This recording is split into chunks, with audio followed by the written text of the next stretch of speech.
സന്യാസം. നമ്മൾ രണ്ട് തരത്തിലുള്ള ജീവിതത്തെ പറ്റി കേട്ടിട്ടുണ്ട്. ഭൗതിക ജീവിതവും ആത്മീയ ജീവിതവും.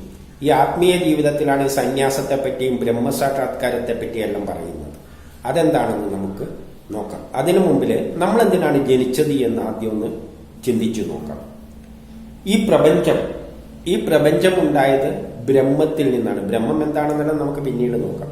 അതിന്റെ അവസ്ഥ നിർഗുണമാണ്. നിർഗുണമായ ബ്രഹ്മത്തിൽ നിന്നും പ്രപഞ്ചം ഉണ്ടാകുമ്പോൾ ആ പ്രപഞ്ചത്തിന് എല്ലാ സ്വഭാവവിശേഷങ്ങളുണ്ട്. അതിനൊരു ലക്ഷ്യമെല്ലാം ഉണ്ട്.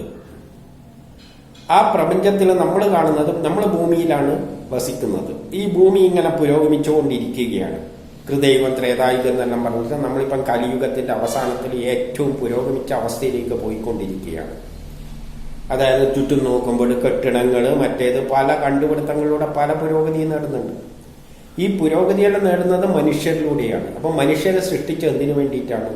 ഈ പുരോഗതി നേടാൻ വേണ്ടിയിട്ടാണ്. അപ്പൊ മനുഷ്യരിലൂടെയാണ് ഈ പുരോഗതി ഇങ്ങനെ കൊണ്ടുപോയിട്ട് അവസാനം അവസാനം എത്തുമ്പോൾ നല്ലൊരു ലോകമായിരിക്കും. പിന്നെ അത് നശിക്കും. പിന്നെ ഈ സൈക്കിൾ ആദ്യം ഒന്നേന്ന് തുടങ്ങി ഇതിങ്ങനെ റിപ്പീറ്റ് ചെയ്തുകൊണ്ടിരിക്കുകയാണ്. അപ്പൊ അതിൽ കർമ്മങ്ങൾ ചെയ്യാനാണ് നമ്മളെ സൃഷ്ടിച്ചിരിക്കുന്നത്. ഏതുപോലെ എന്നാൽ നമ്മളൊരു ഫാക്ടറിയിലേക്ക് നമ്മളെ എടുക്കുമ്പോൾ, അല്ലെ ഓഫീസിലേക്ക് ജോലിക്ക് എടുക്കുമ്പോൾ അവിടെ കുറെ ജോലികൾ ഉണ്ടായി ചെയ്യാനാണ് നമ്മൾ എടുക്കുന്നത്. എന്നാൽ ഫാക്ടറിയിൽ ജോലി തീർന്ന അവിടെ ഓർഡർ ഒന്നും ഇല്ലാന്ന് വെച്ചോളൂ. അപ്പം നമ്മൾ ചുമ്മായിരിക്കുമ്പോൾ നമുക്ക് മുഷിപ്പ് തോന്നും. അതേപോലെ തന്നെ അപ്പം ചിലപ്പം പിരിച്ചു വിട്ടെന്നും വരും, ജോലിയില്ലാന്നും പറഞ്ഞിട്ട്. ഇതേപോലെ നമ്മൾ ഭൂമിയിൽ ജനിക്കുമ്പോൾ നമ്മൾ കർമ്മങ്ങൾ ചെയ്യാനാണ് ജനിക്കുന്നത്. നമ്മൾ നമ്മളെ കർമ്മങ്ങൾ ചെയ്തുകൊണ്ടിരിക്കുകയാണ്. ഈ കർമ്മം ചെയ്യിക്കുന്ന ഫാക്ടറിയിലാണെങ്കിൽ നമുക്ക് ജോലി തരാൻ ഒരാളുണ്ട്. പക്ഷെ ഇവിടെ അങ്ങനെയല്ല. ആ ശക്തി വന്നിട്ട് ഇന്ന ചെയ്യുന്ന പറയല്ല എന്നത് നമ്മളിൽ ചില ആഗ്രഹങ്ങളെ, വിചാരങ്ങൾ ഉണ്ടാക്കിയിട്ട് നമ്മളെ കൊണ്ട് ചെയ്യിപ്പിക്കുകയാണ് ചെയ്യുന്നത്. അപ്പം നമുക്ക് വിചാരങ്ങൾ ഉണ്ടാകുമ്പോൾ, ആഗ്രഹങ്ങൾ ഉണ്ടാകുമ്പോൾ അതിനനുസരിച്ച് അവർ വീട് വെക്കണമെന്ന് വീട് വെക്കുന്നു. അപ്പം നാട്ടിലെ പുരോഗതി ഉണ്ടായി, അവിടെ ഒരു വീട് വന്നു, പുരോഗതി ഉണ്ടായി. അവർ പണം ഉണ്ടാക്കാൻ വേണ്ടി എന്തെല്ലോ ചെയ്തു കൂട്ടുന്നുണ്ട്. അതിന്റെ പേരിൽ നാട്ടിൽ പുരോഗതികൾ ഉണ്ടാവുന്നുണ്ട്. അപ്പം പ്രപഞ്ചത്തിനാവശ്യം പുരോഗതികളാണ്. പുരോഗതി ഉണ്ടാകാൻ വേണ്ടിയിട്ട് മനുഷ്യനെ കൊണ്ട് ആഗ്രഹങ്ങൾ ഉണ്ടാക്കിപ്പിച്ച് വിചാരങ്ങളിലാണ് ബന്ധങ്ങളെല്ലാം വരുന്നത്. അതിനോടുകൂടി നമ്മൾ ഭാര്യയ്ക്ക് വേണ്ടി, മക്കൾക്ക് വേണ്ടി ഇതെല്ലാം ചിന്തിച്ചുകൊണ്ട് എന്തെല്ലോ ചെയ്തു കൂട്ടുന്നു. അതിൽ നാട് പുരോഗമിക്കുന്നു. അപ്പൊ ഇങ്ങനെയാണ് നമ്മൾ ആഗ്രഹങ്ങൾ ഉണ്ടാക്കിയിട്ടുകൊണ്ടാണ് നമ്മളെ കർമ്മത്തിലേക്ക് പ്രേരിപ്പിക്കുന്നത്. എന്നാൽ ഒരു ഫാക്ടറിയിൽ ജോലി ഇല്ലാതിരിക്കുമ്പോൾ നമ്മൾ ചുമ്മാ ഇരിക്കുന്നത് പോലെ ഇവിടെയും നമ്മളെ കർമ്മങ്ങൾ, നമ്മൾ ജനിച്ചിട്ട് നമ്മളെ കർമ്മം തീർന്നു കഴിഞ്ഞാൽ പിന്നെ നമുക്കെന്താ സംഭവിക്കുന്നത്? നമുക്ക് ആ ശക്തിക്ക് കർമ്മം തരാനില്ല. അപ്പം നമ്മളെ എന്തുണ്ടാക്കും? വിചാരങ്ങൾ ഇല്ലാത്ത ഒരവസ്ഥ വരും. നമ്മളിൽ വികാരം ഉണ്ടാവില്ല, വിചാരം ഉണ്ടാവില്ല, ആഗ്രഹം ഉണ്ടാക്കില്ല. അതോടുകൂടിയുള്ള ഒരവസ്ഥയിൽ നമ്മളൊന്ന് ചിന്തിച്ചു നോക്കിയാൽ നമുക്ക് ഒരാഗ്രഹവും ഇല്ല, ഒരു വിചാരങ്ങളും ഇല്ല. ഉണ്ടാകാതെ ഒരവസ്ഥ വന്നു കഴിഞ്ഞാൽ നമുക്കെന്ത് പറ്റും? നമ്മൾ നിർഗുണമായ ഒരു അവസ്ഥയിലേക്ക് പോകും. ആ ബ്രഹ്മസമാനമായി മാറും. ബ്രഹ്മത്തിന് നിർഗുണമാണ്. അതിനെന്തെല്ലോ ലക്ഷ്യമുള്ളതുകൊണ്ടാണ് പ്രപഞ്ചമാക്കിയിട്ട് മാറ്റിയത്. അത് പിന്നെ അവിടെ തന്നെ ഉണ്ട്. അതിലൊരംശം എന്ന് വേണമെന്നൊക്കെ പറയാം. അംശം എന്തായാലും അതിന്റെ അളവ് പറയുമൊന്നുമില്ല, പോട്ടെ. ഇവിടെ നമ്മളെ സൃഷ്ടിച്ചത് ഈ കർമ്മങ്ങൾ ചെയ്യാനാണ്, ആഗ്രഹങ്ങൾ ഉണ്ടാക്കിയിട്ട് ചെയ്യിപ്പിക്കാനാണ്. ആഗ്രഹം ഇല്ലാതെ, കർമ്മം ഇല്ലാതിരിക്കുമ്പോൾ ആഗ്രഹം ഇല്ലാതെ ആക്കും. ഒരാഗ്രഹം ഇല്ലാതെ ആ അവസ്ഥയിലെത്തുമ്പോൾ നമ്മൾ എന്തിന് സമാനമാണ്? നിർഗുണാവസ്ഥയെ ബ്രഹ്മത്തിന് സമാനമാണ്. അതാണ് പിന്നെ നമ്മളെ ലക്ഷ്യം സന്യാസത്തെ. ആ പിന്നെ പോകുന്ന സ്റ്റേജിനാണ് സന്യാസം എന്ന് പറയുന്നത്. അങ്ങനെ ഒരു അവസ്ഥ എത്തിപ്പോയാൽ നമുക്ക് വിരക്തി ഉണ്ടാകും. നമുക്കൊരാഗ്രഹവും ഇല്ല, നമ്മൾ വിരക്തനാകുകയാണ്. വിരക്തി വന്നു പോയാൽ പിന്നെ നമ്മൾ ബ്രഹ്മത്തിൽ പോയി ലയിക്കാൻ പോകുന്ന മാതിരി ആകുന്ന ഒരവസ്ഥയാണ്. പിന്നെ ഈ ശരീരത്തെ പറ്റി ഒന്നും ഒരു ചിന്തയുണ്ടാവില്ല. അത്തരം സ്റ്റേജ് ആർക്ക് വരുമെന്ന് ചോദിച്ചാൽ നമുക്കൊന്നും ചിന്തിക്കാൻ പറ്റില്ല. അതിന്റെ അർത്ഥം നമുക്കൊന്നും ആത്മീയം പറഞ്ഞതല്ല. 99.99% ആത്മീയം പറഞ്ഞതല്ല. ആർക്കനെയാണ് ഇനി കർമ്മമില്ലാത്തയായി മാറുന്നത്? അത് ആ ശക്തി. ഇനി ഇയാൾക്കൊരു കർമ്മവും ഇല്ല, ജനിച്ചതിന്റെ കർമ്മല്ലേ ഇവൻ ചെയ്ത് കഴിഞ്ഞു എന്ന് തോന്നിക്കഴിഞ്ഞാൽ പിന്നെ ഉണ്ടാകുന്ന അവസ്ഥയാണ് വിരക്തി, പൂർണ്ണ വിരക്തി ലോകത്തോട്. അങ്ങനെയുള്ളവന് പിന്നെ സന്യാസത്തിലൂടെ ബ്രഹ്മത്തിൽ പോയി ബ്രഹ്മസമാനമായി, പിന്നെ ശരീരവും അങ്ങ് നശിക്കും. അപ്പോൾ ബ്രഹ്മ സാക്ഷാത്കാരമായി. പിന്നെ അവന് പുനർജന്മമില്ല. പുനർജന്മം ഉണ്ടെങ്കിൽ ചില സംഭവം അങ്ങനെ വരാം. നമ്മളിപ്പോൾ ഈ ജന്മത്തിൽ ഒരു 35 വയസ്സ് കഴിയുമ്പോൾ നമ്മളെ ജോലി എല്ലാം തീർന്ന് എനിക്ക് ആ ശക്തിക്ക് നമ്മളെ കൊണ്ടൊന്നും ചെയ്യിപ്പിക്കണ്ടെങ്കിൽ വിരക്തി വരും. പക്ഷെ അടുത്ത ജന്മത്തിൽ കർമ്മം ചെയ്യാനുണ്ടെങ്കിൽ പിന്നെ നമുക്ക് ബ്രഹ്മസാക്ഷാത്കാരം കിട്ടില്ല. നമ്മൾ പിന്നെ സന്യാസാകുന്ന മാതിരി സന്യാസിന്റെ മാതിരി അങ്ങനെ കഴിഞ്ഞു പോയിട്ട് മരിക്കും. എന്നാലും ബ്രഹ്മസാക്ഷാത്കാരമില്ല. പിന്നെ എപ്പോഴേ പറ്റുള്ളൂ? അടുത്ത ജന്മത്തിൽ ആദ്യം ജനിക്കണം. അപ്പോൾ ബ്രഹ്മസാക്ഷാത്കാരം നേട്ടണ്ടെങ്കിൽ ആരാണ് തീരുമാനിക്കുന്നത്? ആ ശക്തിക്ക് ഇനി ഈ ജന്മത്തിൽ ബാക്കി കർമ്മമുണ്ടോ, അടുത്ത ജന്മത്തിൽ ഇനി ഇവനെ കൊണ്ടെന്തെങ്കിലും ചെയ്യിപ്പിക്കാനുണ്ടോ എന്ന് തോന്നുന്നുണ്ടെങ്കിൽ മാത്രമേ എന്തുണ്ടാവുള്ളൂ? വിരക്തി, ബ്രഹ്മസാക്ഷാത്കാരം നേടുകയുള്ളൂ. അതെവിടെ പറയുന്നു എന്ന് വെച്ച് കഴിഞ്ഞാല് കഠോപനിഷത്തിൽ പണ്ട് കണ്ടതായത് കൊണ്ട് ഞാൻ സൂക്ത നമ്പർ എന്ന് പറയുന്ന നായമാത്മാ പ്രവചനേന ലഭ്യോ എന്നുള്ളൊരു വരിയാണ്. ശാസ്ത്രം പഠിച്ചിട്ട് വർണ്ണിക്കുന്നവന്, ഈ ബ്രഹ്മസാക്ഷാത്കാരത്തെപ്പറ്റി പ്രഭാഷണം നടത്തുന്നവനും അത് കേട്ടുകൊണ്ടിരിക്കുന്നവനും ബ്രഹ്മത്തെ പ്രാപിക്കാൻ പറ്റില്ല, ബ്രഹ്മസാക്ഷാത്കാരം നേടാൻ പറ്റില്ല എന്ന് പറയുകയാണ്. കുറെ പ്രഭാഷണം, ആത്മീയ പ്രഭാഷണം നടക്കുന്നവർക്കൊന്നും ബ്രഹ്മസാക്ഷാത്കാരം നേടാൻ പറ്റില്ല. ഇത് കേട്ടുകൊണ്ട് നടക്കുന്നവനും ബ്രഹ്മസാക്ഷാത്കാരം പറ്റില്ല. കാരണം വിരക്തി വന്നിട്ട് ഇനി ജോലിയില്ലാത്ത അവസ്ഥ. ഇപ്പോഴും ജോലിയുണ്ട്, അതുകൊണ്ട് ഈ പ്രഭാഷണവും പറഞ്ഞ് നടക്കുന്നത്. പ്രഭാഷണം നടക്കുന്നത് ഒരാഗ്രഹം കൊണ്ടാണ്, വെറുതെ ഒന്നല്ല. ആവട്ടെ. അപ്പോഴേ പിന്നെയോ ബ്രഹ്മത്തെ സ്വയം ഉത്കടമായ അഭിനിവേശത്തോടെ സ്വീകരിച്ച്, ബ്രഹ്മത്തെ സ്വയം ഉത്കടമായ അഭിനിവേശത്തോടെ സ്വീകരിച്ച് ബ്രഹ്മത്തെ സ്വീകരിക്കുക. അതായത് ബ്രഹ്മമായാൽ മതി. എപ്പോഴാണ് സംഭവിക്കുന്നത്? നമുക്കിനി കർമ്മമില്ലാതെ വരുമ്പോൾ ആ ശക്തി തീരുമാനിക്കുകയാണ് ഇനി ഇവന് കർമ്മമൊന്നും കൊടുക്കാനില്ല, അടുത്ത ജന്മത്തിനും കൊടുക്കാനില്ല. അപ്പോൾ ഇവന് ആഗ്രഹമുണ്ടാക്കില്ല, വിചാരങ്ങൾ ഉണ്ടാക്കില്ല. അങ്ങനത്തെ ഒരവസ്ഥ വരുമ്പം അവൻ നിർഗുണനായി മാറുന്നു. അവൻ ബ്രഹ്മത്തിലേക്ക് ലയിക്കുന്ന ഒരവസ്ഥയിലേക്ക് വരുന്നു. അപ്പോൾ അദ്ദേഹത്തെ കൂടാതെ കഴിയാൻ കഴിയില്ല എന്ന അവസ്ഥയിൽ എത്തിയവനോ അങ്ങനത്തെ ഒരവസ്ഥയിലെത്തും. പിന്നെ ആ ബ്രഹ്മത്തെ തന്നെയാണ് എൻ്റെ ആകെ ആ നിർഗുണാവസ്ഥ. ബ്രഹ്മം എന്ന് പറഞ്ഞാൽ നിർഗുണാവസ്ഥ. എനിക്ക് ഈ ഒന്നും വേണ്ട, നിർഗുണം അവസ്ഥയിലെത്തിയവനും അദ്ദേഹത്തിന്റെ കൃപക്ക് വേണ്ടി കാത്തിരിക്കുന്നവനും. എന്നിട്ട് അദ്ദേഹം ആ ശക്തി കൃപ തോന്നണം, മതി നിന്നെ ഇനി ഇങ്ങോട്ടേക്ക് എടുക്കാം, ഇനി നിന്നെ ജനിപ്പിക്കുന്നില്ല എന്ന് അദ്ദേഹത്തിന് തോന്നണം. അദ്ദേഹത്തിന് തോന്നണമെങ്കിൽ അടുത്ത ജന്മത്തിൽ കർമ്മം ഇല്ലാതിരിക്കണം തോന്നുന്നവനും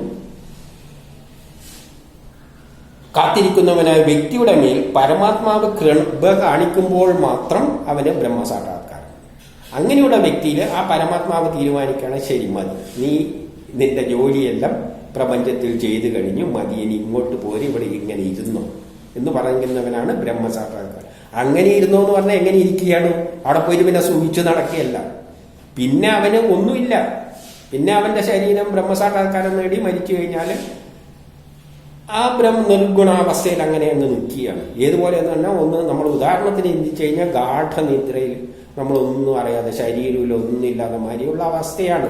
അല്ലാതെ മരിച്ചു കഴിഞ്ഞിട്ട് അവിടെ എത്തിക്കഴിഞ്ഞാൽ പിന്നെ എന്തോ ശുദ്ധമായ ജീവിതം എന്തെല്ലോ അവിടെ കിട്ടുമെന്നെല്ലാം ചിന്തിച്ചുകൊണ്ട് ബ്രഹ്മസാക്ഷാത്കാരത്തിന് പോവുകയാണെങ്കിൽ മണ്ടന്മാരാണ്. അതൊന്നും കിട്ടാൻ പോകുന്നില്ല. അവിടെ ഒരു ചുക്കുമില്ല. നമ്മൾ സുഖനിദ്രയിലുള്ള അവസ്ഥ എന്താണോ അതേ അവസ്ഥ തന്നെയാണ് ബ്രഹ്മസാക്ഷാത്കാരം. അതിലും അന്ന് അപ്പം പ്രാക്ടിക്കലായിട്ട് അങ്ങ് ഒരു ശരീരം അവിടെ ഉണ്ട്, കിടന്നുറങ്ങുന്നുണ്ട്. അതും ഇല്ലാത്ത ഒരവസ്ഥ. അല്ലാതെ സ്വർഗവും ഇല്ല, നരകവും ഇല്ല, അവിടെ ചെന്നിട്ട് ഒരു ചുക്കും ചെയ്യാനുമില്ല, ഒന്നുമില്ല. അങ്ങനെ അങ്ങ് കിടക്കും. പിന്നെ പുനർജന്മം ഇല്ല. ഇതാണ് ബ്രഹ്മസാക്ഷാത്കാരം. ഇനി അപ്പൊ ഇതിന് വേണ്ടത് അത്യാവശ്യം എന്താണ്? വിരക്തി വരണം. ആ വിരക്തി വരണമെങ്കിൽ നമുക്കിനി ഈ ലോകത്തിൽ ഒന്നും ചെയ്യാൻ കർമ്മങ്ങളില്ലാതെ വരണം. അത് തീരുമാനിക്കുന്ന ആരാണ്? ആ ശക്തിയാണ്, സൃഷ്ടിച്ച ശക്തിയാണ്. ഇവനെ കൊണ്ട് ഇനി ഒരു ജോലിയും ചെയ്യിപ്പിക്കാനില്ല. അതുകൊണ്ട്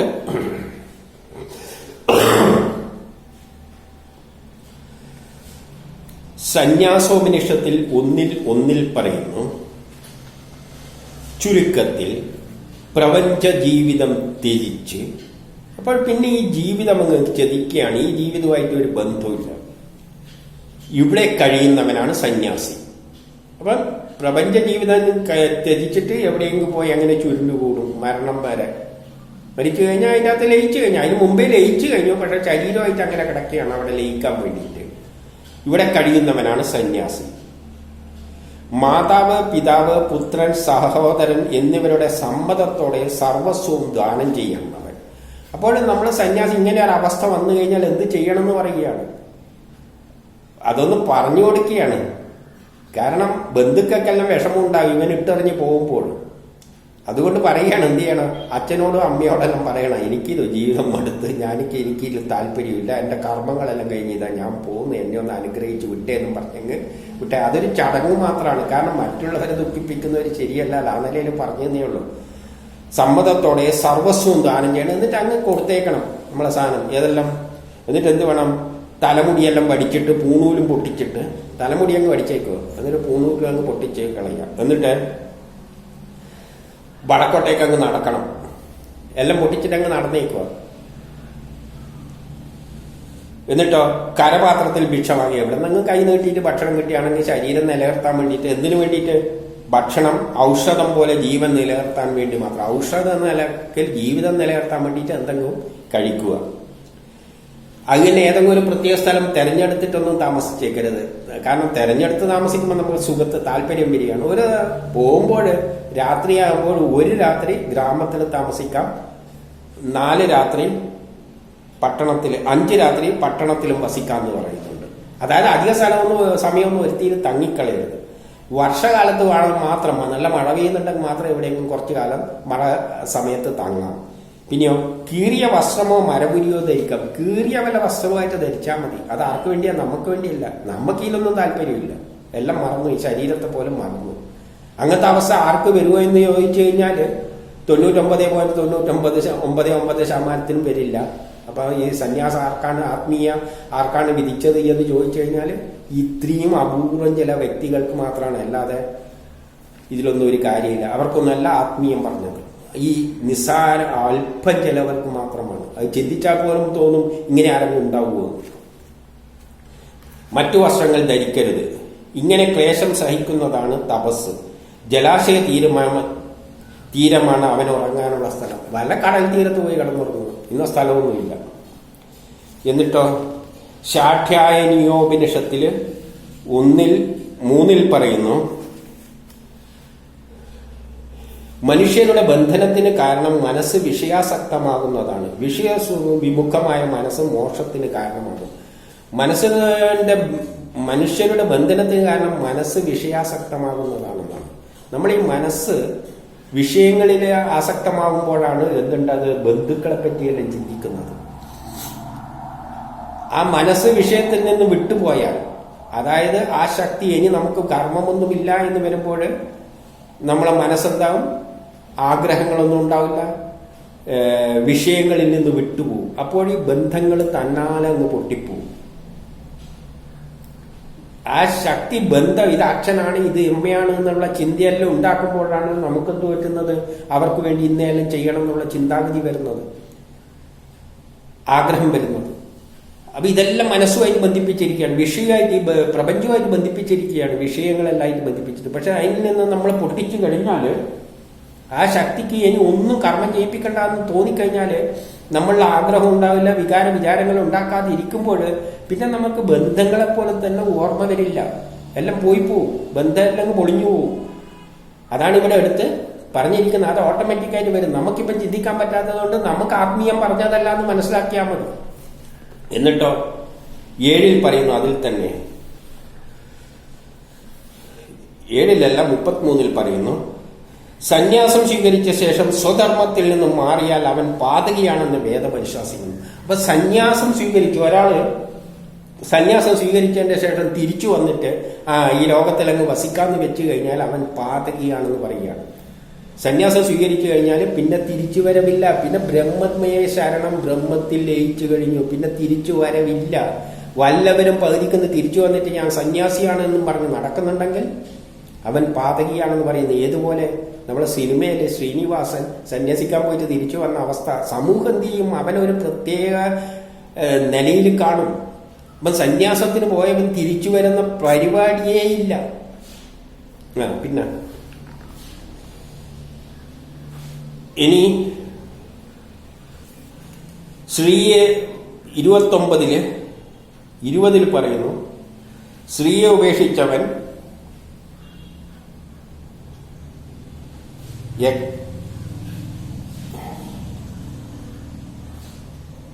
യാജ്ഞവാക്യോപനിഷത്തില് 20 പറയുന്നു, സ്ത്രീയെ ഉപേക്ഷിച്ചവൻ പ്രപഞ്ചം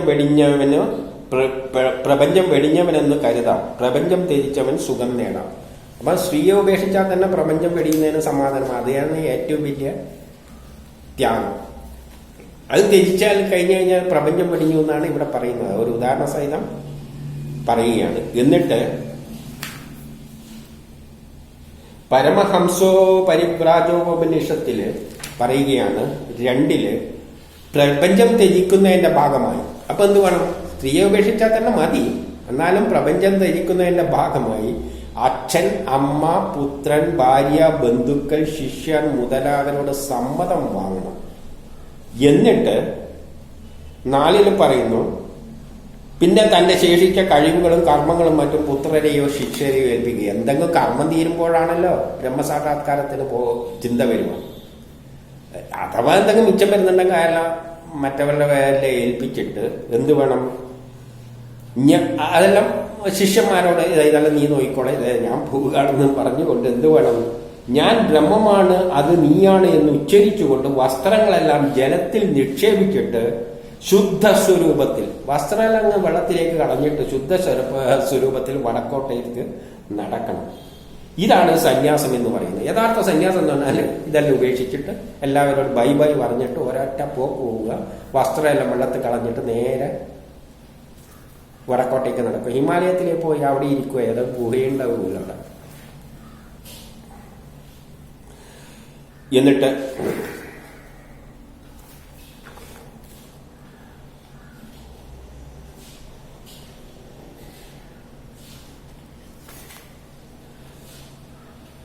നാരദ പരിവ്രാജകോപനിഷത്തില് 5:2-7 പറയുന്നു, ബ്രഹ്മാവ് പറയുന്നു, യഥാർത്ഥത്തിൽ സന്യാസം ഒരു പ്രകാരത്തിലേ ഉള്ളൂ. സന്യാസം എന്ന് പറഞ്ഞാൽ പലവരും പറയും പലതരം സന്യാസികളുണ്ട് എന്ന്. അങ്ങനെ ഒരു സന്യാസമില്ല. സന്യാസം ഒരു തരത്തിലേ ഉള്ളൂ. വിരക്തി വന്ന് പോവുക, വടക്കോട്ടേക്ക് പോവുക, വല്ല ഗുഹയിലും പോയി ഇരിക്കുക. ഇങ്ങനെ സന്യാസം ഒന്നേ ഉള്ളൂ. വിരക്തി വന്നിട്ട് എല്ലാം കളഞ്ഞിട്ട്. അതിനെ പല തരത്തിലൊന്നുമില്ല. എന്നാൽ അജ്ഞാനം, അസാമർത്ഥ്യം, കർമ്മലോപം ഇവയാൽ സന്യാസം 4 തരത്തിലുണ്ട് എന്ന് പറയുന്നത്. എന്നാൽ അജ്ഞാനം കൊണ്ട്, അത് അജ്ഞാനമാണ്. സന്യാസം ഒന്നേയുള്ള വിരക്തി വരുമ്പോൾ പോകുക. എന്നാൽ അജ്ഞാനം കൊണ്ടും അസാമർത്ഥ്യം കൊണ്ടും, ശരിയായ സാമർത്ഥ്യമല്ല, അസാമർത്ഥ്യമാണ്. അതുകൊണ്ട് എന്ത് പറയുന്നുണ്ട്? സന്യാസികൾ പലതരത്തിലുണ്ട്, 4 തരത്തിലുണ്ട്. ഏതെല്ലാണ്? ജ്ഞാനസന്യാസി, അല്ല വൈരാഗ്യ സന്യാസി, ജ്ഞാനസന്യാസി, ജ്ഞാനവൈരാഗ്യ സന്യാസി, കർമ്മസന്യാസി എന്നീ 4 തരത്തിലുണ്ട് എന്ന് പറയുകയാണ്. എന്നിട്ട് അതെങ്ങനെയാണെന്നും പറയുന്നു. സന്യാസോപനിഷത്തിലെ 2:19 പറയുന്നു, 19-ലോ 14-ലോ, കർമ്മവും ഫലവും അനുഭവിച്ച് തീർന്നതിനാൽ ജീവിത വിരക്തി വന്ന് സന്യാസത്തിലേക്ക് തിരിഞ്ഞവൻ വൈരാഗ്യ സന്യാസി. കർമ്മയെല്ലാം തീർന്നിട്ട് സന്യാസത്തെ തിരിഞ്ഞവൻ. അതായത് നമുക്കിനി ഈ ലോകത്തിൽ നേരത്തെ പറഞ്ഞു തന്നെ ഇനി ഒരു കർമ്മവും ചെയ്യാനില്ല എന്ന ആ ശക്തി മനസ്സിലാകുമ്പോൾ പിന്നെ അവനിൽ ആഗ്രഹമില്ല, വിചാരങ്ങളുണ്ടല്ല, അവനെല്ലാം ഉപേക്ഷിച്ചിട്ട് അങ്ങ് പോകും. അത് വൈരാഗ്യ സന്യാസി. നേരെ വൈരാഗ്യം അങ്ങ് വരികയാണ്, അങ്ങ് പോവുകയാണ്. അത് ഏത് വയസ്സിലും സംഭവിക്കാം. എന്നിട്ട് 2:20 പറയുന്നു, വിദ്യയിലൂടെ എല്ലാം മിഥ്യ എന്ന് തിരിച്ചറിഞ്ഞതിന്റെ ശേഷം പോകുന്നത് ജ്ഞാനസന്യാസി. ചിലവർക്ക് ഇരുന്ന് ചിന്തിക്കുമ്പോൾ തോന്നും എന്ത് ഈ ജീവിതത്തിന് ലക്ഷ്യം, ഒരു കാര്യമില്ല. ഒരു കാലത്ത് ചിന്തിക്കുമ്പോൾ സത്യം തന്നെയാണ്. നമ്മളൊന്ന് ആലോചിച്ച് നോക്കിയാൽ നമ്മൾ പാടുവിട്ട് അധ്വാനിച്ച് ചായ പോലും കുടിക്കൂല, പിശുക്കി ഇങ്ങനെ പൈസ ഉണ്ടാക്കി വെക്കും. കണ്ടമാന സ്വത്തുണ്ട്, ഒരാവശ്യത്തിന് ഉപയോഗിക്കില്ല, അങ്ങനെ വച്ചിരിക്കും. എന്നിട്ട് കുറെ കാലം കഴിയുമ്പോൾ മക്കളോ അല്ലെങ്കിൽ മക്കള് കല്യാണം കഴിച്ച ഭർത്താക്കന്മാരോ അല്ലെങ്കിൽ ഭാര്യമാരോ അവരെല്ലാം കൂടിയിട്ട് അതങ്ങ് ദൂർത്തടിച്ച്, ചിലപ്പോൾ ദൂർത്തടിച്ചും കളയും. നമ്മളെ തിരിഞ്ഞു നോക്കുക പോലും ഉണ്ടാവില്ല. ആ സമയത്ത് പിന്നെ നമ്മളെ കാര്യമൊന്നും തിരിഞ്ഞു നോക്കാനും പോലും ഉണ്ടാവില്ല. ചിലപ്പോൾ ചിലവര് എന്തെല്ലാം വാർത്തകളിൽ വായിക്കുന്നു. ഇതെല്ലാം ആലോചിക്കുമ്പോൾ, ഈ വാർത്തകളെല്ലാം കാണുമ്പോൾ പത്രങ്ങളിൽ നോക്കിയാൽ മതി, അവസാനം ആരും ഉണ്ടാവില്ല. ഇത് മക്കളെല്ലാം അവരെല്ലാം കൊണ്ടുപോകുമായിരിക്കും. അവസാനം ഇവൻ പിശുക്കി ചായയും കുടിക്കാതെ സമ്പാദിച്ചു വെച്ചെല്ലാം വെള്ളത്തിൽ. ഇതെല്ലാം ചിന്തിക്കുമ്പോൾ എന്ത് ജീവിതം, ഇതെല്ലാം മണ്ണാങ്കട്ട, ഒരു കാര്യമില്ലാന്ന് തോന്നും. അല്ലാതെ ഒന്ന് ആലോചിച്ച് നോക്കുക, നമ്മളിവിടെ ഇരുന്നിട്ട് അടുത്ത വീട്ടുകാരുടെ അവൻ വേറെ ജാതിക്കാരാണ്, ശത്രുവാണ്, അല്ലെ മതാണെന്നും പറഞ്ഞുകൊണ്ട് തെറി വിളിക്കും. അവരുടെ മതത്തിനെ പറ്റി തെറി വിളിക്കും. യൂട്യൂബ് മറ്റേ ഇതിൽ നോക്കിയാൽ മതി, മറ്റേ ഇതില് ക്ലബ് ഹൗസിലല്ലെങ്കിൽ ഇത് നോക്കിയാൽ മതി. തെറി വിളിക്കുന്ന മറ്റുള്ള മതങ്ങൾ വിളിച്ച തെറിയാണ് വിളിക്കുന്നത്. അതിൻ്റെ അത് കേട്ടുകൊണ്ടിരുന്നാൽ മതി. എന്നിട്ട് പുനർജന്മമുണ്ട്. അടുത്ത ജന്മത്തിൽ നമ്മൾ ജനിക്കുന്നതിനിപ്പോ അതേ സമുദായത്തിലാണ്. ഇപ്പം തെറി ആരെയാണോ വിളിച്ചത്, അല്ലെ ഏതൊക്കെ ഒരു ശത്രുവിന്റെ വീട്ടിലാണോ അവിടെയായിരിക്കും നമ്മൾ പോയി ജനിക്കുക. എന്നിട്ട് അവിടെ കിടന്നിട്ട് ഇങ്ങോട്ട് തെറി വിളിക്കും ഏത് അടുത്ത ജന്മത്തിൽ. ഇതൊന്ന് ചിന്തിച്ചു നോക്കിയേ.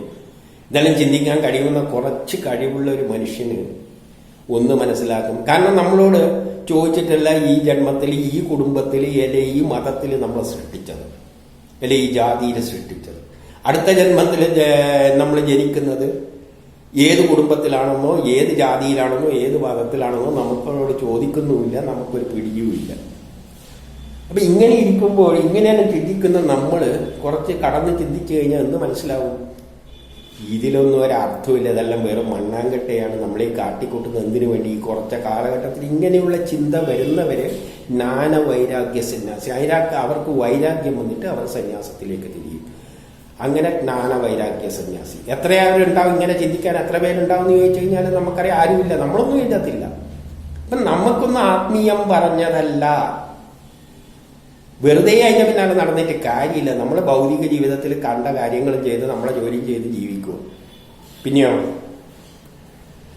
2:21 പറയുന്നു, കർമ്മമെല്ലാം തീർന്ന ശേഷം വിദ്യയിലൂടെയെല്ലാം മിഥ്യയെന്ന് തിരിച്ചറിഞ്ഞവന്റെ ഫലമായി ജീവിത വിരക്തി വന്നവൻ ജ്ഞാനവൈരാഗ്യ സന്യാസി. അപ്പൊ നമ്മളെ കർമ്മങ്ങളെല്ലാം തീർന്നു.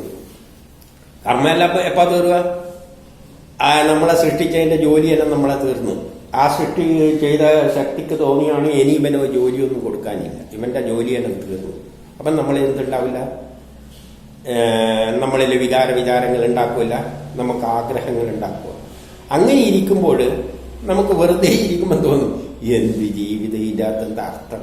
അന്നേരം വല്ല പുസ്തകവും വല്ല പ്രഭാഷണവും എല്ലാം കേൾക്കാൻ പോകും, ആത്മീയ പ്രഭാഷണം. അപ്പം പറയാം ആത്മാവുണ്ട്, ബ്രഹ്മമുണ്ട്. അങ്ങനെ ചിന്തിച്ച് ഓ ശരിയാണ്, ഇങ്ങനെ ഒരു ബ്രഹ്മമാണ് ഇതെല്ലാം നമ്മളെ കൊണ്ട് ചെയ്യിക്കുന്നത്. അപ്പം ജ്ഞാനം വരും. ഇതുവരെ നമ്മൾ കാട്ടിക്കൂട്ടിയെല്ലാം മണ്ടത്തരാണ്.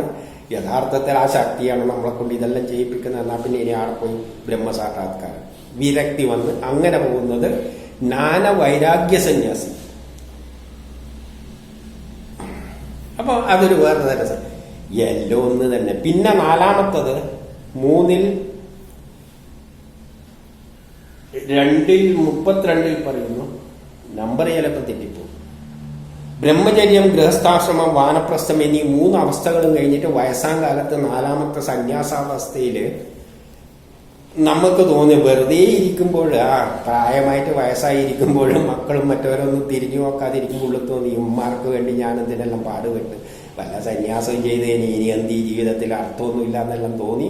എന്നേരം ശരി, ആ ഒരു അവസരത്തിൽ അന്ന് പിന്നെ സന്യസിച്ച് കളയാമെന്ന് സന്യസിക്കാൻ വല്ല വഴികളെല്ലാം ഇതിനകത്ത് പറഞ്ഞിട്ടുണ്ട്. ഇന്നെല്ലാം പ്രാക്ടീസ് ചെയ്ത് കഴിഞ്ഞാൽ യോഗയിലൂട്ടിയെല്ലാം മറ്റേ സന്യാസിയായി മാറും. അപ്പം വിരക്തി വന്നിട്ട് അന്നേരം അങ്ങനത്തെ അവസ്ഥയിൽ വയസ്സാം കാലത്തും വെടിക്ക് വിരക്തി വരാം, അവർക്കും സന്യാസത്തിലേക്ക് തിരിയാം.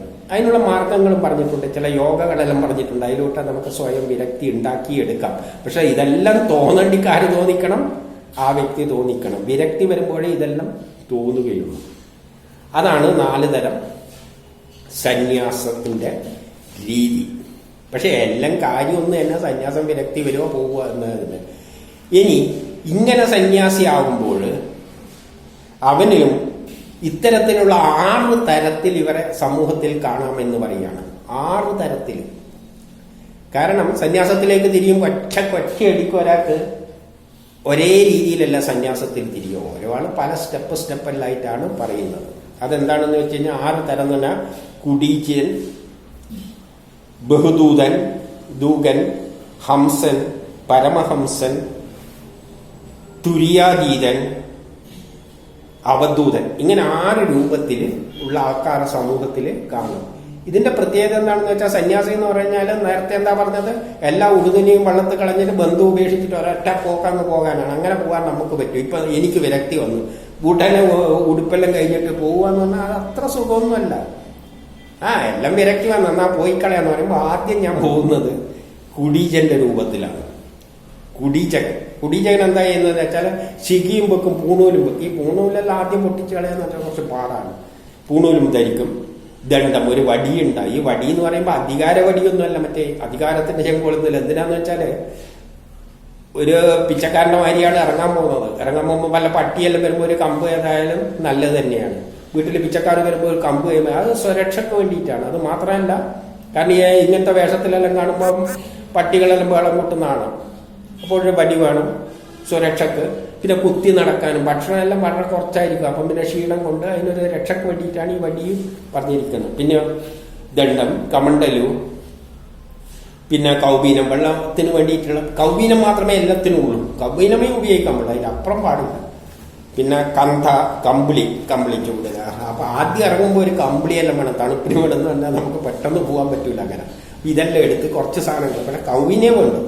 പിന്നെയോ പീഠം, കൂന്താലി, ശിക്യം ഇതെല്ലാം എടുക്കും. എന്നിട്ട് ഒരിടത്ത് നിന്ന് മാത്രം ഭക്ഷിച്ചിട്ട് ഒരുത്തിയിൽ അങ്ങനെ കഴിഞ്ഞു പോകും. അപ്പോൾ ഇരിക്കാനൊരു പീഠയെല്ലായിട്ടാണ് ആദ്യം പോകുക. കാരണം വീട്ടിൽ നിന്ന് ആദ്യം ഇറങ്ങുമ്പോൾ പെട്ടെന്ന് നമ്മളെല്ലാം ഇറങ്ങുമ്പോൾ അത്യാവശ്യം വേണ്ട കുറച്ച് എടുക്കും. ആ എടുക്കാൻ പറ്റുന്നത് ഇതേ എടുത്തുകൊടുന്നു എന്ന് പറയുന്നുണ്ട്. ഒരു കമ്പുമെല്ലായി, ഒരു വെള്ളം കുടിക്കാനുള്ള പാത്രമെല്ലായി, ഇരിക്കാനൊരു പീഠമെല്ലായിട്ട്, ഒരു കമ്പിളിയെല്ലാം എടുത്തിട്ട് ഒരു കൗബീനേ പാടുള്ളൂ.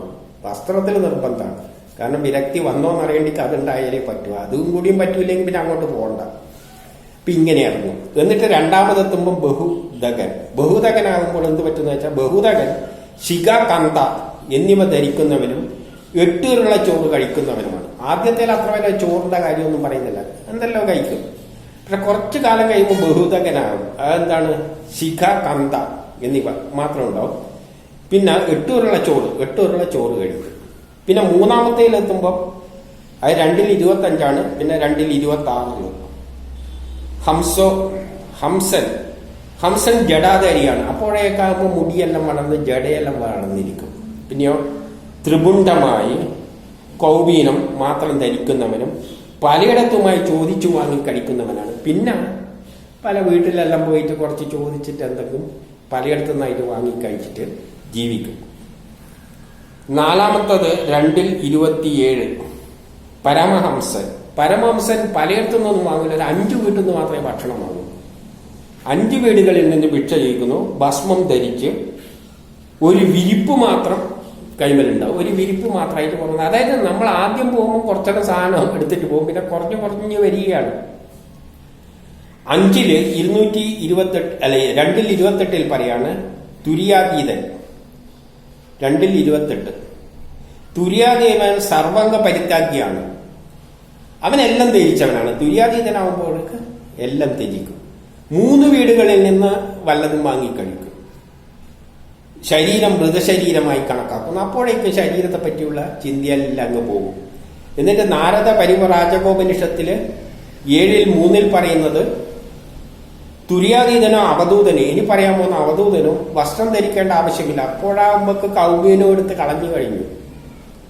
എന്നിട്ട് 6ാമത്തേതില് 3ൽ 17 പറയുന്നു, 5ൽ 17 പറയുന്നു. നാരദ പരിവ്രാജോപനിഷത്തിലോ അല്ല സന്യാസോപനിഷത്തിലോ നമ്പർ ആവട്ടെ. അവധൂതന് യാതൊരു നിയമവുമില്ല. അവൻ പതിതരിൽ നിന്നും നിന്ദിതരിൽ നിന്നും ഒഴിച്ച് ബാക്കിയുള്ളവരിൽ നിന്ന് പെരുമ്പാമ്പിന്റെ മട്ടില് വല്ലതും കിട്ടുന്നത് കഴിച്ചങ്ങ് ചുരുട്ടുകൂടി കിടക്കും. എവിടെ? പെരുമ്പാമ്പ് വല്ല മലയിലും എവിടെന്നെങ്കിലും എന്തെങ്കിലും കിട്ടിയാൽ അതും കഴിച്ചിട്ട് പെരുമ്പാമ്പിന്റെ മുകളിൽ ചുരുണ്ടുകൂടി ഭക്ഷണത്തോടും താല്പര്യമില്ല. അതായത് അവധൂതന്റെ അവസ്ഥയത്തോ. അപ്പൊ അവന് വസ്ത്രവും ഇല്ല, ഭക്ഷണവും വേണമെന്നൊന്നുമില്ല. എന്തെങ്കിലും കിട്ടിയാൽ പെരുമ്പാമ്പ് കിടക്കുന്ന വരി അങ്ങ് കിടന്നു. ഇതാണ് അവന്റെ ലക്ഷണം. എന്നിട്ട് തുര്യാതീതോപനിഷത്തില് നാരായണൻ ബ്രഹ്മാവോട് പറയുന്നുണ്ട്. എന്താ പറയുന്നത്? അവധൂത മാർഗങ്ങൾ ചുരുക്കമാണ്. അതായത് എന്തെങ്കിലും കിട്ടുന്നത് കഴിച്ച് പെരുമ്പാമ്പിന്റെ മാരി ഒന്നും ഉടുക്കാതെ ഒന്നും ചെയ്യാതെ ഒരു ഗുഹയിൽ അങ്ങനെ കഴിയുന്നവൻ വളരെ ചുരുക്കമാണ്. അവർ ആദ്യം കുടീചകനായോ, പിന്നെ ബഹുദൂതൻ, പിന്നെ ഹംസകൻ, പിന്നെ പരമഹംസൻ എന്നിവയിലൂടെ ഒടുവിൽ ദണ്ഡം, കമണ്ഡലു, കടിവസ്ത്രം, കടിസൂത്രം കൗപീനം, ആച്ഛാദ വസ്ത്രം എന്നിവയെല്ലാം ജലത്തിലൊഴുക്കി പലവരും ഇങ്ങനെ 6 ഘട്ടങ്ങൾ 5 ഘട്ടങ്ങളിലായിട്ട് ഇതെല്ലാം വെള്ളത്തിൽ ഓരോന്നായിട്ട് കളഞ്ഞ് അവസാനം ബാലനെ പോലെയോ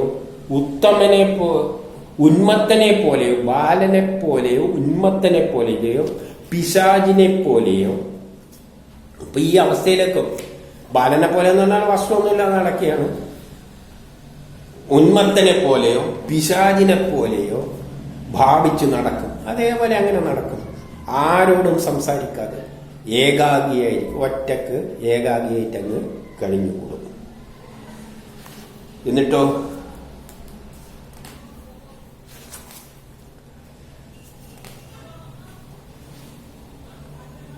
ഇനി വേറൊരു തരത്തിലും സന്യാസത്തിലേക്ക് തിരിയാം. അതേതാണ്? ഈ പ്രഭാഷണം നടത്തിയിട്ടും സന്യാസത്തിലേക്ക് തിരിയുന്ന ഒരു വേർഗമുണ്ട്. അത് അക്ഷോപദേശത്തില് 2-4, 5, 6 പറയുന്നു. യോഗസ്ഥനായി കർമ്മം ചെയ്യുക വഴി അത്തരത്തിൽ പ്രസന്നത അനുഭവിക്കുന്നു. നല്ല ജീവിത രീതിയിലൂടെയെല്ലാം വിദ്യയിലൂടെയും സ്വകർമ്മം ചെയ്തും ആത്മജ്ഞാനം നേടി മുക്തി പ്രാപിക്കുന്നവരുടെ കാര്യമാണ് ഇവിടെ പറയുന്നത്. അതായത് നമ്മൾ ആഗ്രഹങ്ങളൊന്നുമില്ലാതെ കർമ്മം മാത്രം ചെയ്തുകൊണ്ട്, അതായത് നമ്മൾ കർമ്മം ചെയ്യാനാണ് വിധിച്ചിരിക്കുന്നത്.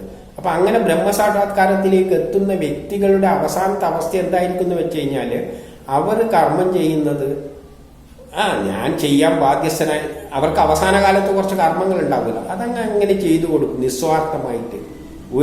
അപ്പോ യോഗസ്ഥനായി കർമ്മം ചെയ്യുക വഴി അത്തരക്കാർ പ്രസന്നത അനുഭവിക്കുന്നു. എല്ലാ കർമ്മവും അങ്ങ് ചെയ്യിക്കും, എപ്പോഴും പ്രസന്നനായിരിക്കും. അങ്ങനെ ചില വ്യക്തികൾ ഒരവസ്ഥയുണ്ട്. അവൻ എപ്പോഴും ശ്രേഷ്ഠ കർമ്മങ്ങൾ മാത്രമേ ചെയ്യുള്ളൂ. അവന് ചെയ്യും വിധിച്ച കർമ്മങ്ങൾ, അവൻ ശ്രേഷ്ഠമായ കർമ്മങ്ങൾ ചെയ്തിരുന്നു. അവൻ ഭോഗാപേക്ഷ കൂടാതെ ഇരിക്കുന്നു. അവൻ അങ്ങനത്തെ ഭോഗസുഖമൊന്നും അവൻ ഉപയോഗിക്കാനുള്ള താല്പര്യം അവനൊന്നുമില്ല. അവനവന്റെ കർമ്മം ചെയ്ത് അങ്ങനെ പോകുന്ന ഒരവസ്ഥയും ഉണ്ട്. അക്ഷുഭനിഷത്തില് പറയുന്നതാണ്. എന്നിട്ട് അത് 2, 11, 14 പറയുന്നു. എന്നിട്ട് അവനെന്ത് ചെയ്യും? ശ്രുതി, സ്മൃതി, സദാചാരം, ധാരണം, ധ്യാനം എന്നിവ ഉത്തമ വ്യാഖ്യാതാക്കളിൽ നിന്നും മനസ്സിലാക്കുന്നു. നല്ല വ്യക്തികളിൽ നിന്ന് ഈ മതഗ്രന്ഥങ്ങളെല്ലാം പഠിച്ചിട്ട് അതിനെപ്പറ്റി മനസ്സിലാക്കി, അതായത് വേദങ്ങളെല്ലാം പറ്റി പഠിച്ച് മനസ്സിലാക്കിയിട്ട് പാറപ്പുറത്ത് കിടന്നും 2:17 പറയുന്നു, പാറപ്പുറത്ത് കിടന്നു സ്വാഭാവികമായി ലഭിക്കുന്ന സുഖം അനുഭവിച്ചും നീതിജ്ഞന്മാരായി കാലം കഴിക്കുന്നു. അങ്ങനെ ചിലവർ അങ്ങനെയുണ്ട്. അവരെല്ലാം കഴിച്ചിട്ട് അവരെ കർമ്മവും ചെയ്തിട്ട് വല്ല പാറപ്പുറത്തെല്ലാം കിടന്നിട്ട് 2:23 പറഞ്ഞു, ഇത്തരത്തിൽ ഭോഗം രോഗകാരണമായി കാണുകയും ഒടുവിൽ എല്ലാം സ്വപ്നം പോലെയാണെന്ന് ഇവർ പറയുകയും ചെയ്യുന്നു. എന്നിട്ട് അവസാനം അവർ എന്ത് ചെയ്യും? ഇതിലൊന്നും ഒരു താല്പര്യമില്ല, ഇതെല്ലാം വെറും ഭോഗസുഖമെല്ലാം വെറും മിഥ്യയാണ് എന്നെല്ലാം പറഞ്ഞുകൊണ്ട് ജീവിക്കുകയും ചെയ്യുന്നു. പിന്നെ ഞാൻ ബ്രഹ്മമാണെന്ന അവസ്ഥയിലേക്കും മാറുന്നു. അങ്ങനെ ഒരു അവസ്ഥയിലൂട്ടേക്കും ചിലർ സഞ്ചരിക്കും. അതായത് അവസാന കാലഘട്ടത്തിൽ വിരക്തി വരുന്നതിന്റെ അവസാന കാലഘട്ടത്തിൽ അവർ എന്ത് ചെയ്യും? കർമ്മങ്ങളെല്ലാം ഒരു യാന്ത്രികമായിട്ട് ചെയ്ത് ഈ ക്രമത്തിൽ ഇതിൽ നിന്നെല്ലാം വിട്ടിട്ട് അവസാനം സന്യാസത്തിലേക്കും ബ്രഹ്മസാക്ഷാത്കാരത്തിലേക്കും പോകുന്നു. ഇനി സന്യാസി പാലിക്കേണ്ട ചില നിയമങ്ങളും കൂടി പറഞ്ഞ് അവസാനിപ്പിക്കാം. സന്യാസോപനിഷത്തിൽ 1:11 പറഞ്ഞു, ആപത്ത് കാലത്തല്ലാതെ സന്യാസി വഴിച്ചിലവിനൊന്നും കരുതരുത്. അപ്പം സന്യാസത്തിലേക്ക് പോകുന്നവൻ അത്യാവശ്യം എന്തൊക്കെ ആവശ്യമുണ്ടെങ്കിൽ മാത്രം വഴിച്ചിലവിന് ഒന്നും കൈവശം വെക്കരുത്.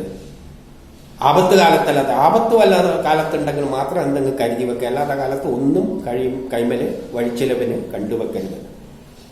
2:118 പറയുന്നു, തെരുവിൽ നിന്നും പഴം തുണി ധാരാളം കിട്ടും. പോകുമ്പോൾ വഴിക്കുന്ന പഴം തുണിയെല്ലാം തെരുവിലുണ്ടാവും, അതുപോലെ ഉടുക്കണ്ടിക്കല് വണ്ടിക്കല്. ഭിക്ഷയും സുലഭമാണ്, കിടന്നങ്ങ് കൈ നീട്ടിയാൽ ഭിക്ഷയും കിട്ടും. എവിടെയും ഉറങ്ങാൻ സ്ഥലം കിട്ടും, പോകുന്ന വഴിക്ക് എവിടെയും കിടന്നങ്ങ് ഉറങ്ങാം. പിന്നെ എന്തിനാണ് ദുഃഖം? സന്യാസിക്ക് ദുഃഖത്തിന്റെ ആവശ്യമൊന്നുമില്ല, ഇതെല്ലാം പോകുന്ന വഴിക്കുന്നങ്ങ് കിട്ടും. പിന്നെ 2:112 പറയുന്നു, ആരോഗ്യവാനും യുവാവുമായ സന്യാസി ഒരിക്കലും അന്യഗ്രഹത്തിൽ നിന്ന് കഴിക്കരുത്. ആരോഗ്യവാനും യുവാവുമായ സന്യാസി ഒരിക്കലും അന്യഗ്രഹത്തിൽ നിന്ന് ഒന്നും കഴിക്കരുത് എന്ന് പറയുകയാണ്. മറ്റുള്ളവർക്ക് വേണ്ടി വസ്തു വാങ്ങുകയോ കൊടുക്കുകയോ ചെയ്യരുത്. സന്യാസിക്ക് ഒരു വസ്തു വാങ്ങൽ ഇടപാടൊന്നും പാടില്ല. ഇനി നാരദ പരിവ്രാജകോപനിഷത്തിൽ 4:2 പറയുന്നു, തന്റെ പേര്, കുലം, ഗോത്രം, ദേശം, അവസ്ഥ, ശീലം, വ്രതം, ശാസ്ത്രജ്ഞാനം എന്നിവയെക്കുറിച്ച് ആരോടും പറയരുത്. സന്യാസി തന്റെ പേര് പറയരുത്, കുലം പറയരുത്, ഗോത്രം പറയരുത്, ദേശം പറയരുത്, അവസ്ഥ പറയരുത്.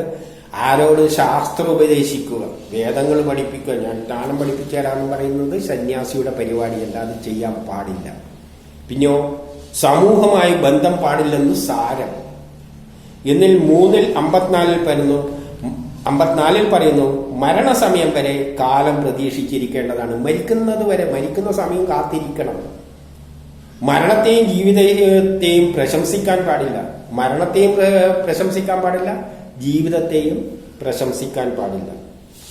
എന്നിൽ 3:71 പറയുന്നു ശുഭവസ്ത്രം, സ്ത്രീകളെപ്പറ്റി ചർച്ച, പകലുറക്കം, മഞ്ചത്തിലിരിക്കുക, വാഹനത്തിൽ സഞ്ചരിക്കുക എന്നിവ വർജ്യമാണ്.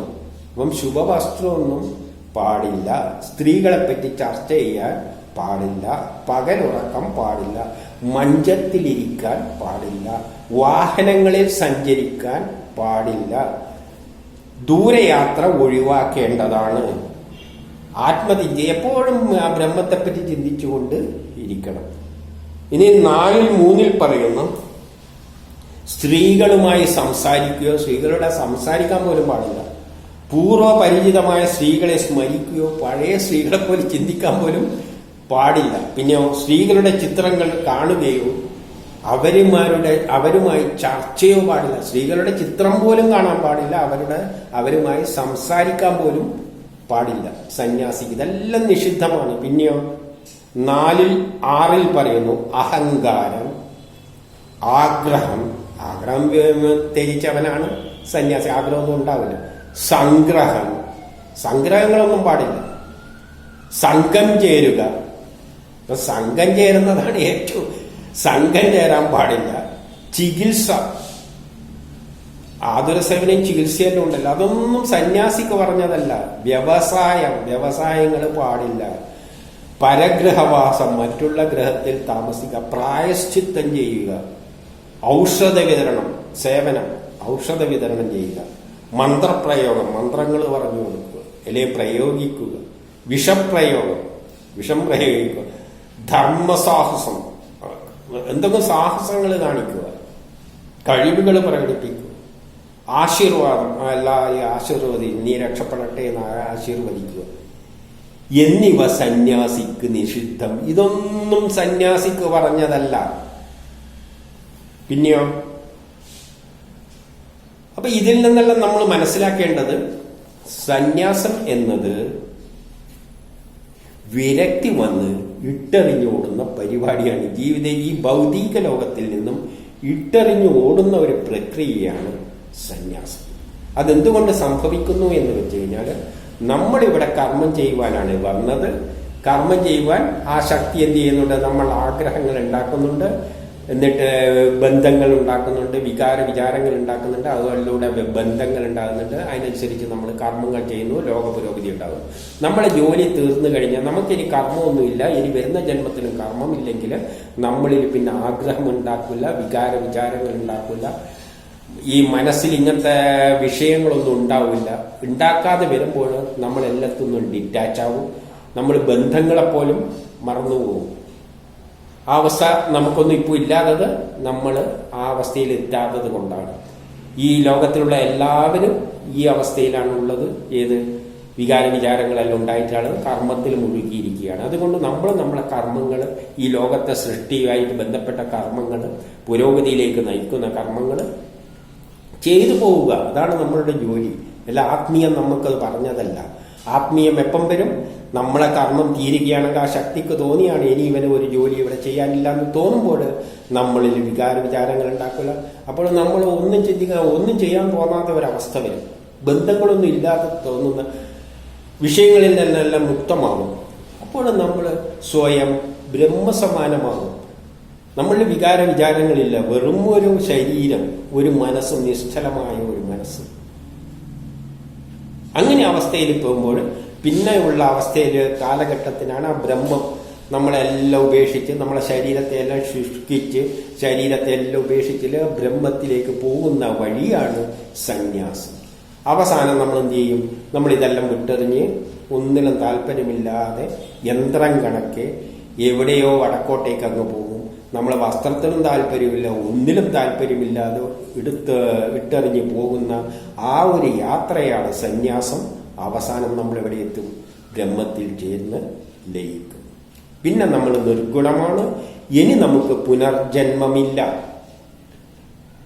അപ്പോൾ ഈ പുനർജന്മം ഉണ്ടാകുന്നവർക്കൊന്നും ഇതിനെപ്പറ്റി പറഞ്ഞിട്ടില്ല. ഇതുകൊണ്ട് പ്രഭാഷണം കേട്ടത് കൊണ്ടോ പ്രഭാഷണങ്ങൾ നടത്തിയോണ്ടോ അവർക്ക് സന്യാസത്തെ പറ്റി ഒരു ചുക്കും ബ്രഹ്മസാക്ഷാത്കാരത്തെ പറ്റി ഒരു ചുക്കും മനസ്സിലായിട്ടില്ല, ബ്രഹ്മത്തെപ്പറ്റി ഒരു ചുക്കും മനസ്സിലായിട്ടില്ല എന്നുള്ളത് വേദോപനിഷത്തുകൾ എടുത്ത് പറയുന്നു. അതുകൊണ്ട് ഇത് ആരോടും ഉപദേശിക്കരുത് എന്നും പറഞ്ഞിട്ടുണ്ട്. കഴിഞ്ഞതിൽ തന്നെ കണ്ടു, ബ്രഹ്മത്തെപ്പറ്റി ഈ ഇത്തരം ഭൗതിക ലോകത്തിൽ ജീവിക്കുന്നവരോട് പറയുന്നത് തന്നെ അവരെ നരകത്തിൽ പിടിച്ചിടുന്നതിന് തുല്യമാണെന്ന് നമ്മൾ പണ്ട് ഇതിനു മുമ്പ് കണ്ടു കഴിഞ്ഞു. പിന്നെ ബ്രഹ്മസാക്ഷാത്കാരം നേടാനുള്ള ഏറ്റവും വലിയ വഴി ഏതാണെന്ന് വെച്ച് കഴിഞ്ഞാൽ ലോകത്തിന്റെ അവസാന കാലത്താണെന്ന് പറഞ്ഞു വെച്ചിട്ടുണ്ട്. ഏതത്? കലിയുഗത്തിന്റെ അവസാനത്തിൽ എല്ലാവർക്കും അതിനുള്ള അവസരമുണ്ട് എന്ന് പറയാണ്. ഏതുപോലെ എന്ന് വെച്ചാൽ ഒരു ഫാക്ടറി പൂട്ടിക്കെട്ടുമ്പോൾ അവസാനം ഒരു ഫാക്ടറി പൂട്ടിയാണെങ്കിൽ എല്ലാവർക്കും അവിടെ പിരിച്ചുവിടും. എല്ലാവർക്കും ബ്രഹ്മസാക്ഷാത്കാരം, പിന്നെ അവർക്ക് വേറെ ജോലിയൊന്നുമില്ല. അതുമാതിരി ലോകം അവസാനിക്കുന്ന കലിയുഗത്തിന്റെ അവസാനത്തിൽ പ്രളയത്തോടടുക്കുമ്പോൾ ഈ ലോകം മുഴുവൻ ഇല്ലാതാകാൻ പോവുകയാണ്. ഭൂമിയിലുള്ള ജീവജാലങ്ങൾ. അപ്പോൾ പിന്നെ പുനർജന്മമില്ല. പിന്നെ പുതിയ സൃഷ്ടി സൈക്കിൾ തുടങ്ങുമ്പോഴേ ഉള്ളൂ.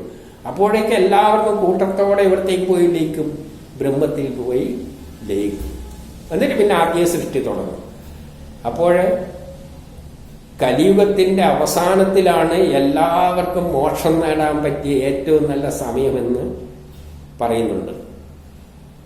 എല്ലാവർക്കും അതിനുള്ള അവസരമുണ്ട്. കാരണം ലോകം തന്നെ ഈ ഭൂമി തന്നെ പ്രളയത്തിൽ പോയി എല്ലാവരും ബ്രഹ്മത്തിൽ പോയി ലയിക്കാൻ പോവുകയാണ്. അപ്പം ബ്രഹ്മസാക്ഷാത്കാരം. അല്ലാതെ അതിൻ്റെ ഇടയ്ക്കുള്ള ഹൃദയവും ത്രൈതായുഗം എന്ന് പറയുന്ന സമയത്തിൽ എല്ലാവർക്കൊന്നും പറ്റില്ല. ഇങ്ങനെ ചില വ്യക്തികൾക്ക് എപ്പോഴാണോ വിരക്തി വരുന്നത് അവർക്ക് മാത്രമേ അതിന് സാധിക്കുകയുള്ളൂ. ഇതാണ് സന്യാസം.